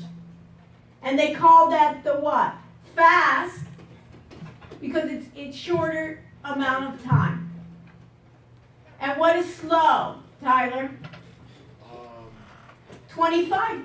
And in our period, it's 25 periods. And what is our period in our chart? You are think. What kind of data do we get? Is it 15? What is our data? What is the period of our data? End of day. End of day. Right? Tyler, you know it was end of day, remember? Yeah. Kayla, you remember? It was end of day data, kinetic. So if that's our period, it could have been, Tyler, we could later on say, you know what? I want by minute. So what's our period? Minute. I could have said I want by tick. It would be tick. It could be I want, and that's it. So that period is dependent on what I have. It can change. So I have 10. So my fast is 10. My slow is 25. Right? And then what I want to do, the input is Apple. So what I want to do, I want to enable it. Ryan, how are you? I want it, you're with me now? So I want to enable it. I want to show it on the chart. So look on your screen there under enabled, and what is it now set to? What is the property set to? False. False. And what do we want it to be? I want it to be true. True. False or true? It's almost like we were talking about binary before, right? False or true. So what should I change? How can I change it? True. That's it. I could put it in the code, right, and write it in the code, but this is easy at this point. So once I have this, what should I do now? You're on a roll, Ryan. What should I do? I want to apply it. So what should I do? Hit the apply button. Wow, what a guy. And then it comes back with what? It's good that you're right next to that monitor. You can read for us. But it says, although you have an order confirmation enabled, orders generated by a strategy will be submitted without confirmation. So what does that mean? It means that once it's running and it sees that buy signal, it's going to do it. So this better be a good strategy if I'm really connected to my bank account. Or else I may have to move in with some of you. Right, because you'll see me underneath that bridge, homeless with that little cardboard, and he goes, oh, I knew her. Okay, that's the psycho. We knew she would always be under that bridge. Okay, so, but you'll come and you'll give me support. So, and then you say that was that trading strategy. So I'm going to say okay, and I'm going to say okay, and I'm going to say okay, and now let's look at it.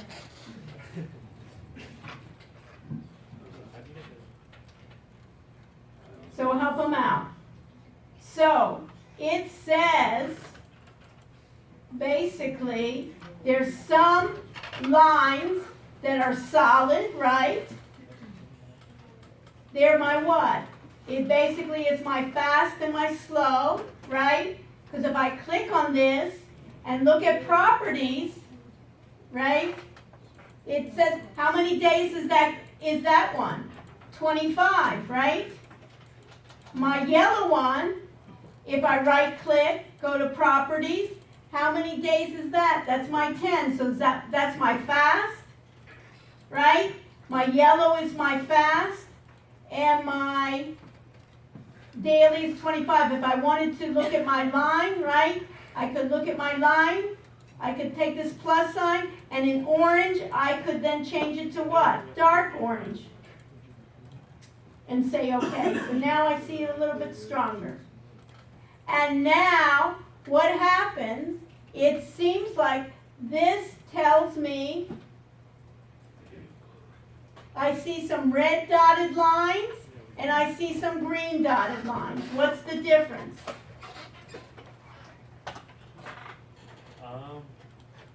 Red says sell short. No, red dotted lines. Look at your screen. You got red dotted lines and you have a green dotted line. Green seems to be what, Jacob? You made money? Yeah. Green means you made money. That green dotted line. Red dotted line means you lost. So it doesn't mean necessarily it's a short. So let's look at a green one. This is a nice green one. It says what? Let me go to my crosshair. You see this little arrow? This cursor? I can make it into a crosshair. And look right here. It says buy. You're on a roll then, Jacob. It says buy what? It says buy 100 at what? 191.52. And if I go all the way up, right? It then is then doing it at 221, right? Yeah. So did I make money? Yes. Because I said buy. Now if you go back, this says sell short. And why in selling short is it dotted red, Jacob? Because you're losing money. I'm losing money because what did I expect when I sell short? I'm expecting it down, right? And notice if I go back here, I'm buying, but what happened? It looks like I should have gone what? Short. Here, I'm selling short, right? So the question becomes, how well did I do? Well, we don't know yet. On some of those, because this one looked like it did really well, right? This one, that green one. So what we need to do is we have to find the performance. How do we find the performance, you think? I just highlight, let me just get out of this cursor. Let me go to my regular, I'm just going to go to my regular pointer. I'm going to right click, right? I want to go to my methods or my properties and I want to find out how well did I perform. That's the key, right, Gia? That's the key, is how well I'm doing. If these are losers, I want to pick another strategy. Or I don't even get into the game. But to lose, I don't need to, I can lose on my own. But the thing is, how much did I tell you these quant programmers are beginning salaries $250K, right? Plus commission. So if you get really good strategies, you're getting commissions on all those that are doing well. The reason is we got to get good strategy and we have to keep on track of it. We want the computer to keep on track for all this. So where do I go? I go to strategy performance. You with me? I go to then sample MA crossover in historical and real time. Because I want to know historically how well this strategy did, not just in real time. So Jacob told me I didn't do well, but not necessarily, because what do I want? I want always my winners, Jacob, to be better than my losers. You got it? Yeah. Definitely, I want to keep on improving, like the agile development. Each time I want to improve it. But in this case, my Apple case, what did better? My long trades or my short trades? Short trades. Short. So maybe what I want to do, based on this strategy, is maybe say, you know what? Get rid of the long trades right now. Because a lot of them, remember when I was saying, I thought, you were even telling me that, Jacob, right? When you were saying that I'm not doing too well, is a lot of times with the long trade, I was betting it was going long and it really went down.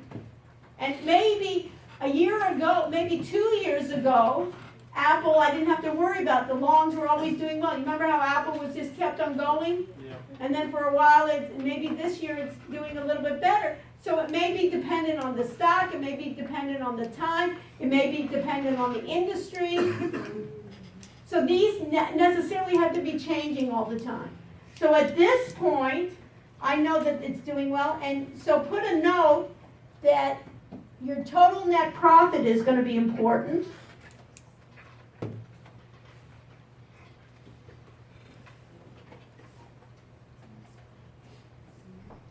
And look for, in this little table here, profit per month. Scroll down almost near the end and it'll say profit per month. And what's my profit per month, Jacob, in my long trades? Can you see on my screen? Negative. Negative, right? My profit per month. So you were right that let's get rid of that. I don't want to have a losing month if I can help it. Or I want to minimize it. And what's my profit per month in my short trades? Negative. It was negative, but I had, and notice what I had my profit per month negative all around. So either this strategy, even though in essence you were right, Jacob, that this isn't the best, and what I want to do is find out, maybe with another stock it will be better. Yeah. Or maybe another strategy, or maybe modifying the strategy. And later on, you can choose manually to do this, and in order to teach the computer, you need to do it manually, but later on, I don't want to sit every night, Jacob, and check thousands of stocks. I want the computer, it can do things a lot faster than me and you.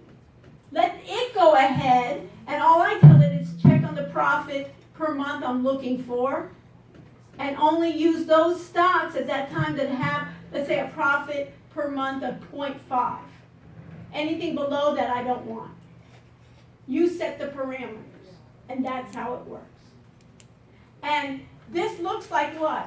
It looks like a spreadsheet, doesn't it? So how do you think you get it into expression? Raise your hand if you think you know how to get this into a spreadsheet. Besides Kayla, she has too many cards. How do you get this into a spreadsheet? Gina, how do you get this into a spreadsheet, you think? Is this an object? Is this table an object? What do we say to get the properties? You want right click, look at that. So let's try. Right click, and what does it say? Grid. Beautiful, thank you so much. It says grid, and then where do you go? After you go to grid, where do you go? Follow it to what? Export to Excel.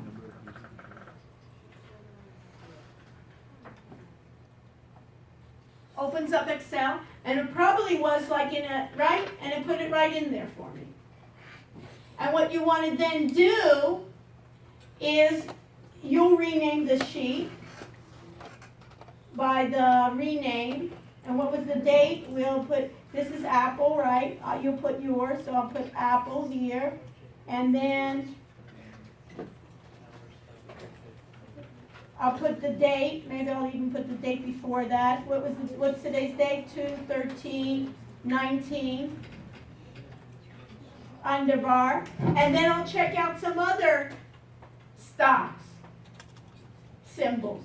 Maybe I'll check out 3 or 4. I'll check out some and try to find which has the highest ones and create another sheet in comparisons with the profit per month, comparing your overall performance of my total net profit and my percentage per month.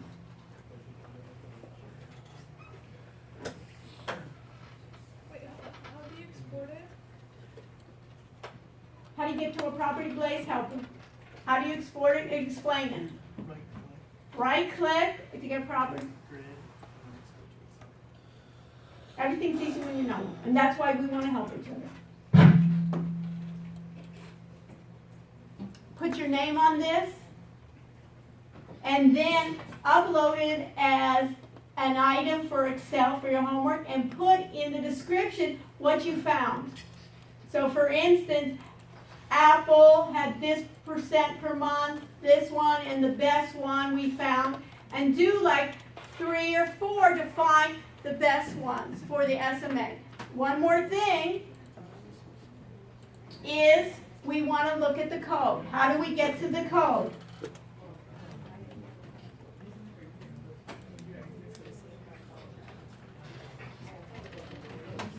I'm going to minimize this. How do you do it for homework if you don't have Ninja on your computer? Do we download it? You gotta get Ninja? Or come to the lab. Okay. Beautiful, huh, Tiffany? That's why we're here in the lab. In this lab here, make sure you do Ninja, just NT7. Do you know if it's possible to download Ninja? You can if you have a Windows operating system, so even if you have a Mac, if you have Windows as in there, you can download. And you just go to ninjatrader.com and download it. How many are we doing? How many are we doing? Like do 3 or 4. Try to find comparison. Like do 3 or 4. And you can work together in the group, but your group should all pick different symbols. So we're doing 3 individually or 3 collectively? 3 individually, and then you can discuss it with your group. Now, I'm not finished yet. Go back to the control center, go to tools, and go, everybody there in the control center, go to tools, go to edit Ninja Script, and instead of indicator, what do I want? What? Strategy. Strategy. Click on strategy. And what do I want? Sample MA crossover, okay? This is the code. Now, what I'd like you to do is let's look at the code again. Notice, do you see how it says strategy? What's the name of the strategy? Sample MA crossover. Now, somebody read me this line of code.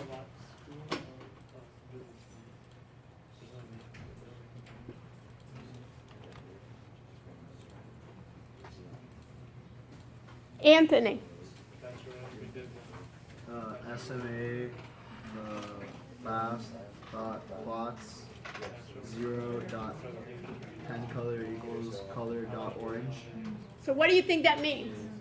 So pen color is orange for Which SMA? For the slow or the fast? For fast one. Or you can even rate it from right to left, right? You could say the orange color, right, for the pen, for that plots is the SMA fast, right? Now you're on a roll. Read the second one. SMA slow dot plots 0 dot pen color equals color green. That's source code. You could change it, remember, in the properties and just change it, but this is what the computer reads. So when you change it there and you would have saved it, it would have changed it in your code. So two ways for, if a programmer is there, sometimes it's easier for the programmer to say, dark green. But for a lot of times for you, it just change it in the properties and I got dark green. Makes so much sense, doesn't it now? It comes to life. And that's why it's a team effort. You may even have like a graphic designer there saying, hey, it's going to look better if we have darker colors. The programmer, my programmer here said, I'm going to do it. You can change, he can give it to someone else to make it look pretty. So there could be even a couple of people on the team there, right? And then there'll be another person trying to figure out what is the best strategy for Apple now. And then I may have my Chinese contingency there telling me what's the status of Apple. Is it really, are they boycotting?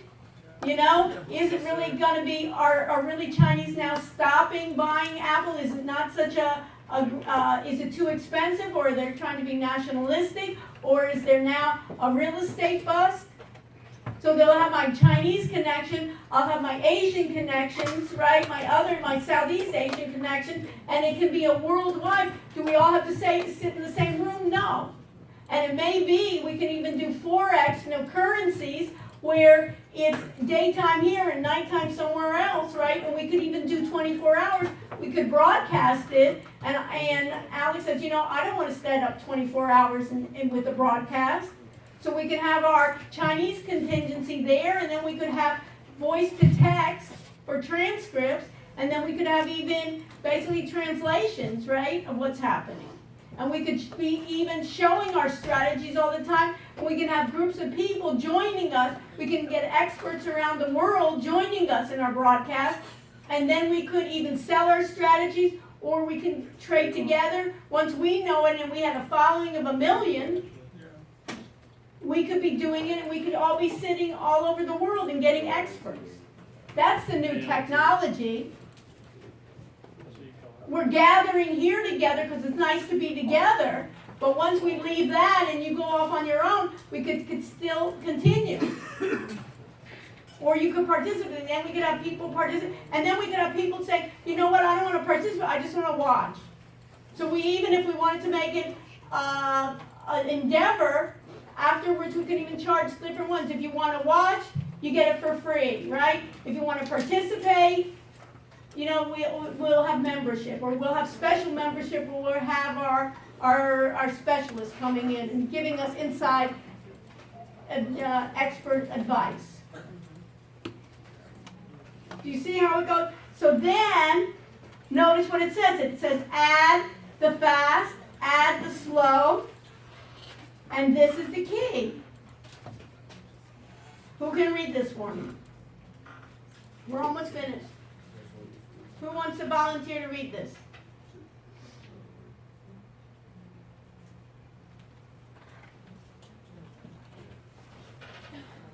How about you, Rachel?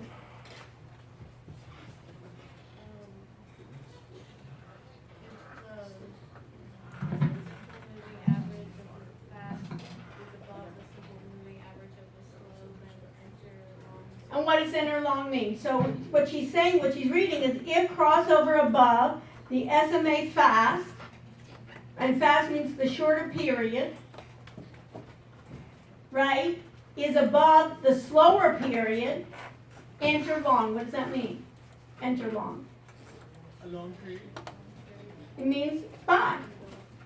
And it means that I'm expecting it to go what? Up.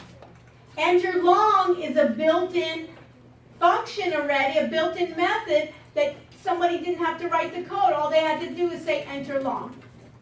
Else, Rachel, you're on a roll. If crossover below, if it crosses below, what should you do? Enter a short trade, meaning that I'm expecting it to go down. And then later on, what Jacob is telling me were my shorts were good, but my longs weren't. So how could I change the code? I would just basically do what? Get rid of that first if statement. And just say if it's basically in this case below, we want to enter short, and for this strategy, we don't want to do any longs. Because it's not, we can't rely on this strategy. Apple is behaving a certain way right now that I can bet better when it goes down. 2 years ago or a year ago, it may not have been the case. What I want you to do with this, put this in your notes. For homework, I want you to get to the source code.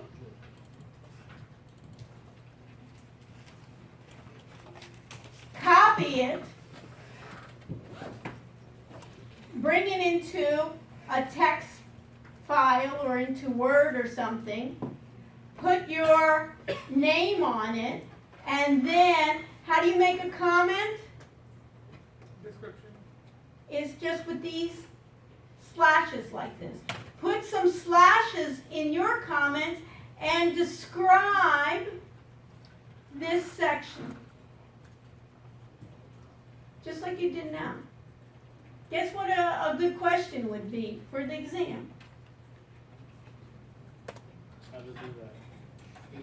Not write it from scratch. You don't have to know how to write it from scratch. And later on, I'll show you, there's built-in wizards there. You have the idea, it writes the code for you. Later on, when it gets to be complicated, then I have to hire Alex and a group of people maybe around the world to start doing more sophisticated programming. But Alex is there, you have to give him the algorithm. Maybe he's going to, since he's studying finance too, he has that added ability. Maybe it's going to raise his salary that not only does he know programming, but he understands finance. And then maybe we'll take somebody else that is a medical doctor, or we'll take somebody that knows really the tech industry to be part of the group, and then we'll look at like health sector stocks, or we'll look at tech stocks.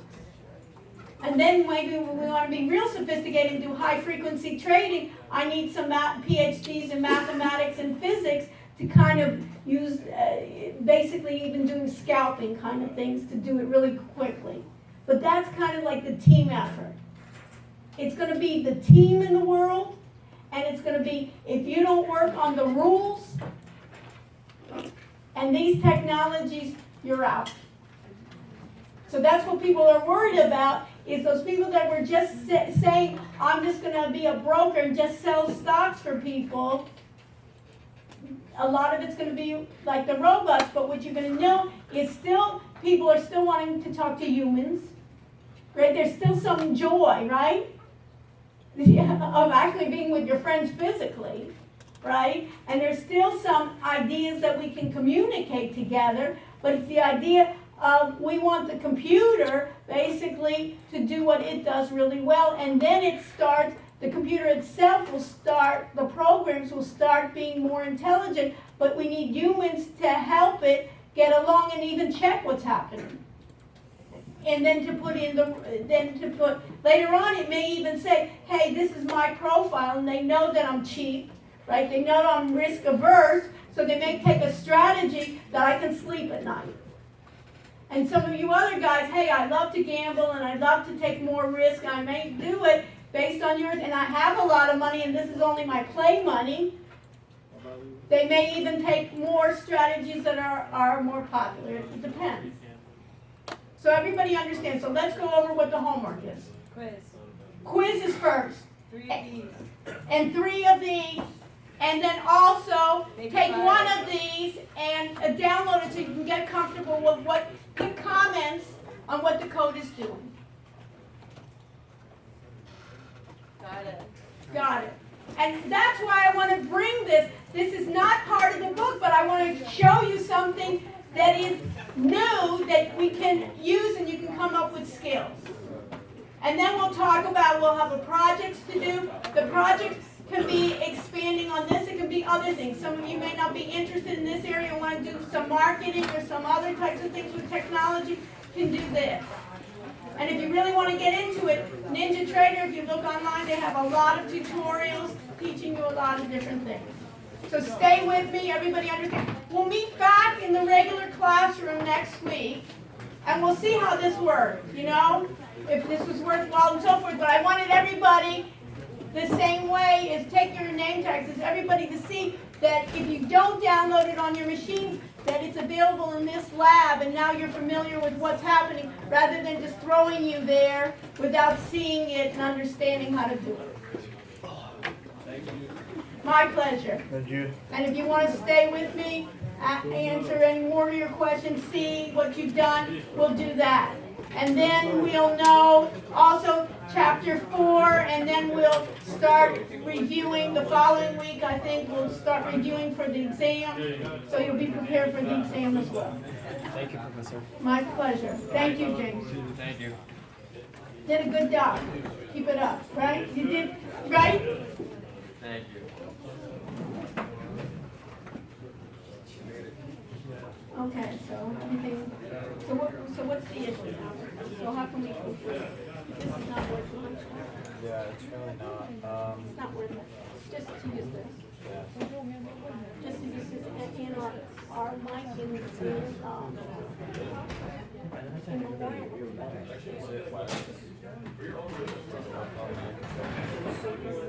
yeah, well, it has this too. Let's put it in here. They're giving it to us. Let's put it in the bag. The box. Let's put it together. And when we come back to the lab to see how it goes, we'll come back to the lab. But I think, what do you think? I think now looking at it, I think it's a better environment for. Thank you. What you think? You know what I mean? It opens up your, I think, you know, and for, when you think about it, it's going to be international, right? It doesn't matter. Yeah. You have your group in Pakistan, she has a group in China, it doesn't matter, and it's global. You know what I mean? And it's a worldly kind of thing, and everybody can contribute, and everybody has a sense of what's happening in their region too. You know what I mean? Huh? So how can I help you? Hi. Hi. So, as you know, I did join this class late, and I missed the first assignment that we had to put into the audit. The screencasting? The screencasting. Okay, so do it now. Am I able to make that back up? Yes, Okay. this is how we do it. So Okay. just do it for next week, so we make it sure. Okay, all right, Okay? thank you. Right, I want you to learn the skill, not miss, it's not because you weren't here. There's no Yeah. way you could have done it. So the main thing is that when you do for your project and you'll say, hey, you know what, we want a screencast part of the thing, we'll go, I don't know how to do that. But then when I